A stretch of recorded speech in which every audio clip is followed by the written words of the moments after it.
Bueno, buenas tardes a todos. Muchas gracias a Elisa por la presentación y al equipo de la factoría por la oportunidad de participar en este webinar. Yo esta tarde voy a hablar de la revisión del tratamiento de la insuficiencia cardíaca. Primeramente voy a empezar comentando un poco la definición de la enfermedad, hablando de los síntomas, de la prevención, etiología, clasificación. Luego me centraré sobre todo en el tratamiento de la insuficiencia cardíaca crónica y un breve repaso a fármacos usados en insuficiencia cardíaca aguda. Y finalmente terminaré con nuevos tratamientos. Bueno, primero decir que la insuficiencia cardíaca es un síndrome clínico complejo caracterizado por una alteración tanto funcional como estructural del corazón que ocasiona una reducción del gasto cardíaco. Con el tiempo la morfología del corazón se puede ver alterada y puede que se ocasione, como en la imagen del medio, una hipertrofia concéntrica caracterizada por un aumento del grosor de las paredes del ventrículo sin aumento de la cavidad ventricular, causada por un aumento de la presión, o una hipertrofia excéntrica, aumento de la cavidad ventricular sin aumento del grosor de las paredes, causada por un aumento del volumen. Esto conlleva que la mayoría de los pacientes acaben desarrollando síntomas como son la disnea, la fatiga principalmente. También muchos desarrollan nocturnea, disnea paroxística nocturna, tos seca, pérdida de apetito. En cuanto a la prevención, principalmente centrarse en tratamiento de comorbilidades que pueden desencadenar un empeoramiento de la enfermedad, como son sobre todo hipertensión y diabetes mellitus, que se ha visto que empeoran el curso de la enfermedad. Y luego, sobre todo, hábitos de vida saludable, principalmente una dieta baja en sal y en grasas saturadas, evita el consumo de alcohol, cafeína y ejercicio físico regular, pero sin ser intenso. En cuanto a causas que pueden desencadenar la insuficiencia cardíaca, son muy diversas. Pueden ser tanto otras enfermedades, como comentaba antes, como hipertensión o diabetes mellitus, o enfermedades propias del corazón como arritmias, infecciones, valvulopatías. En cualquier caso, existen dos mecanismos principales que acaban ocasionando el desarrollo de la enfermedad. Según sea un mecanismo u otro, se va a clasificar la insuficiencia cardíaca de dos tipos. Puede producirse un desarrollo de una disminución de la contractibilidad miocárdica, lo que va a ocasionar insuficiencia cardíaca con reducción de la fracción de eyección del ventrículo izquierdo, o disminución de la sensibilidad ventricular, que acaba desarrollando una insuficiencia cardíaca con conservación de la fracción de eyección. El tratamiento va a ser diferente según sea uno u otro tipo de insuficiencia cardíaca. Destacar que la más común es la insuficiencia cardíaca con fracción de eyección reducida y que el tratamiento orientado principalmente para esa patología se basa ya no en curar la enfermedad, sino en mejorar la calidad de vida de los pacientes y sobre todo reducir la mortalidad y hospitalizaciones por insuficiencia cardíaca. La pauta general de tratamiento sería la siguiente: un inhibidor de enzima convertido de angiotensina o un antagonista receptor de angiotensina 2 más un beta-bloqueante. Adición de un antialdosterónico en caso de persistencia de síntomas y asociar otros fármacos según características del paciente, como veremos a continuación. Bueno, primero, el tratamiento de base y de primera línea es un inhibidor de enzima de convertidor de angiotensina. Los IECA se utilizan siempre, se empieza la pauta con dosis bajas y se va aumentando progresivamente cada 2 semanas según la respuesta del paciente y ya sea, eficacia de respuesta al tratamiento y aparición de efectos adversos. Este esquema de posología se aplicaría también al resto de fármacos de los que hablaré a continuación, en la que siempre se empieza con dosis bajas y se aumenta progresivamente según la respuesta del paciente. Antes de instaurar un tratamiento con IECA y durante el tratamiento, es importante vigilar tanto la función renal como los niveles de iones en plasma. Sobre todo destacar que producen hiperpotasemia y vigilar sobre todo los niveles de potasio en plasma. También producen otras alteraciones adversas como son hipotensión, angioedema y tos seca. Los betabloqueantes están indicados también como primera línea en el tratamiento de insuficiencia cardíaca. Su mecanismo de acción, debido a su bloqueo beta-adrenérgico, produce una disminución de la tensión arterial, de la frecuencia cardíaca y provocando una mejora del llenado ventricular en la diástole, por lo tanto que se expulsaría mayor cantidad de sangre por cada latido.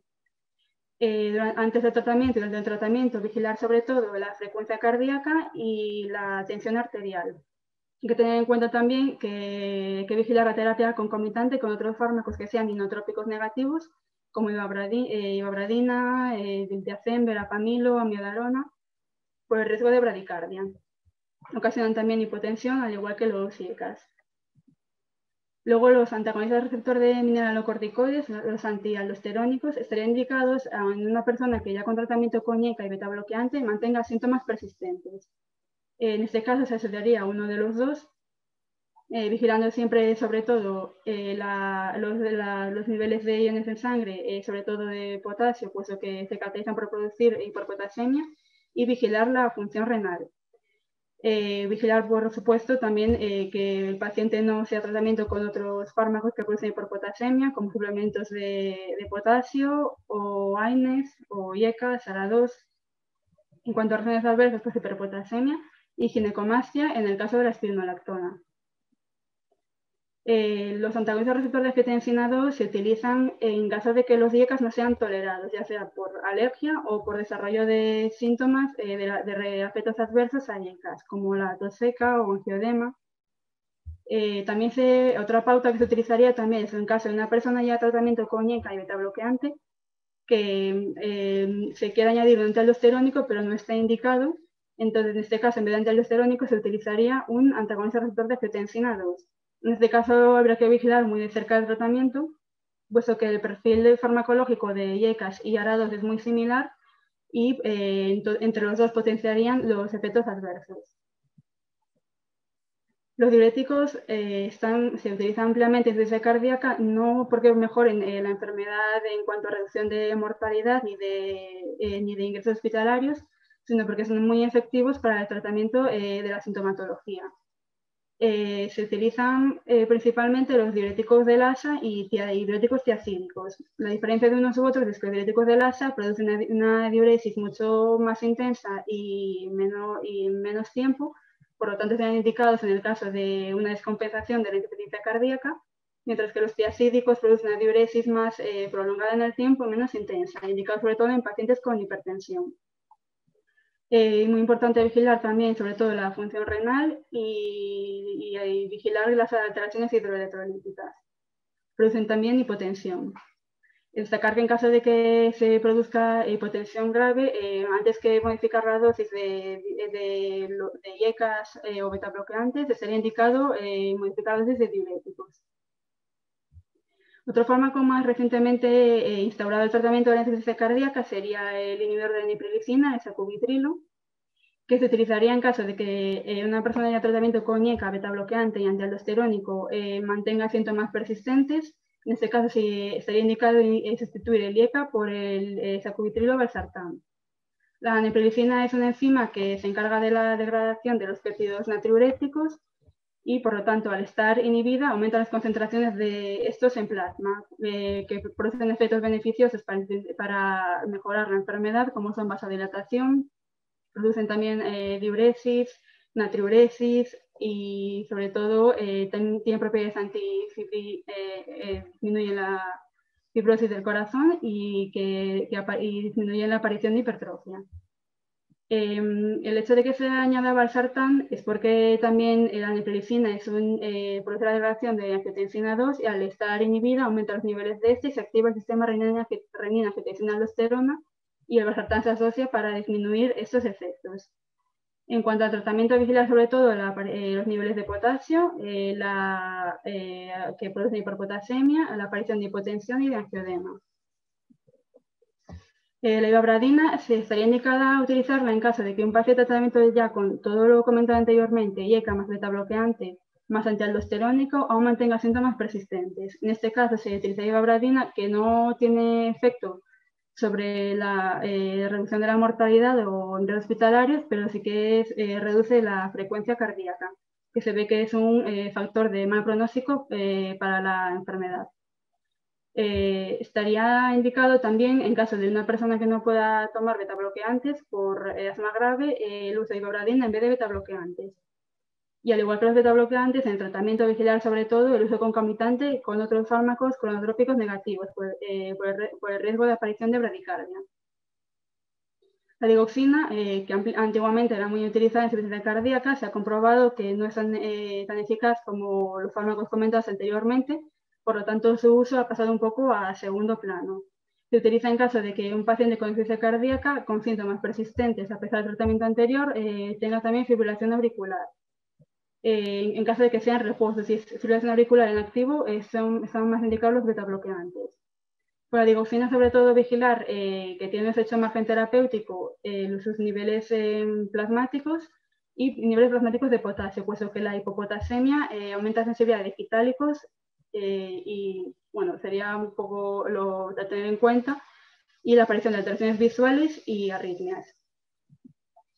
Bueno, y este es el algoritmo de tratamiento en general. Para resumir lo comentado hasta ahora, sería tratamiento con IECA beta bloqueante como primera opción, adición de antialdosterónico en caso de persistencia de síntomas, sustitución de IECA por un ARA2 en caso de intolerancia a IECAs o de aparición de efectos adversos, sustitución de IECA por sacubitril/valsartán en caso de que el paciente no mejore, adición de diuréticos para mejorar la sintomatología y de ivabradina y digoxina según situación del paciente.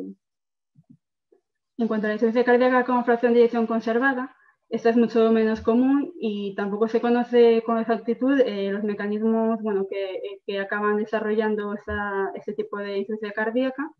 Por lo tanto, no hay un tratamiento establecido para tratarla. Lo que se pretende es disminuir la sintomatología con el uso de diuréticos principalmente y tratar sobre todo las comorbilidades, enfermedades asociadas del paciente, hipertensión, diabetes, EPOC, cualquier cosa que pueda empeorar la enfermedad.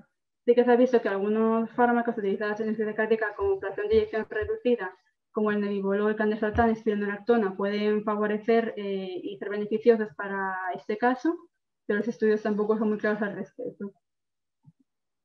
En cuanto a insuficiencia cardíaca aguda, destacar que puede aparecer como una descompensación de la insuficiencia cardíaca crónica, en la que aumenta la sintomatología, pues aparición de edemas, de insuficiencia respiratoria.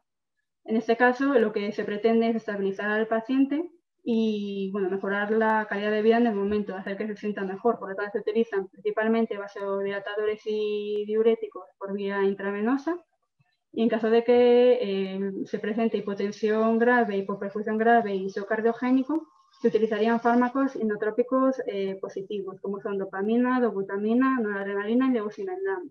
Destacar entre todos estos este último, por ser el de más reciente incorporación, y su mecanismo de acción se basa en unión a la troponina C de las células cardíacas, aumenta la sensibilidad al calcio y por lo tanto mejora la contractilidad del corazón. Ya para terminar, nombrar simplemente novedades en el tratamiento de la insuficiencia cardíaca. Recientemente se ha visto que las gliflocinas utilizadas para el tratamiento de la diabetes mellitus tipo 2 han mostrado efectos beneficiosos para el tratamiento de insuficiencia cardíaca. Esto se vio a raíz de unos estudios que se evaluaba su perfil de seguridad en tratamiento de diabetes y se comprobó que reducían tanto la mortalidad como las hospitalizaciones por insuficiencia cardíaca en pacientes con diabetes, y por lo tanto a partir de ahí se recomienda ahora su uso tanto a pacientes diabéticos como no diabéticos para insuficiencia cardíaca. Destacar que la dapagliflozina, que es de las más estudiadas, ya se recomienda, está indicado en ficha técnica su uso, mientras que la empagliflozina sería un fuera de ficha técnica. Y nada, muchas gracias por vuestra atención y espero que os haya sido de utilidad.